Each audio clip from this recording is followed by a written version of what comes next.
Guys, for today's tutorial ay tuturuan ko kayo kung paano gumawa ng QR code gamit lang ang inyong cellphone. Ang kagandahan dito guys, hindi na natin kailangan pa lumabas, hindi na po natin kailangan pa mag-install ng iba pang app. So ayan, punta lang tayo ng google.com, search natin unitag.io/QR code. So after nya may lalabas kung ano yung unang-una po dyan sa listahan. So click lang po natin yan. So, ayan na. Make sure na naka-desktop site tayo, guys. So, yan. Naka-desktop site naman tayo para sa hindi marunong.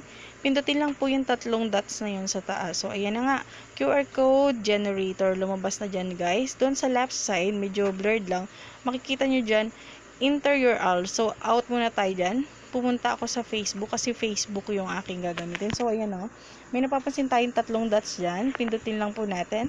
Copy link to profile. So, wait nyo lang guys na makopy niyan. So, yan. Copy na natin ang profile link natin. So, ayan. Punta tayo dun sa kanina. Sa QR code generator. So, pasensya na nagugulat. Then, paste natin and pindutin yung confirm. After yan, so yan na guys. Meron na akong QR code. At kagandahan dyan guys, pwede kayong pumili ng iba't ibang kulay. So may napapansin kayong makukulay sa baba, pwede kayong pumili. So pinili ko na rin yung black. Mas maganda para sa akin yung black. Kung gusto nyo naman mag-pink, di bahala na kayo. So yan lang.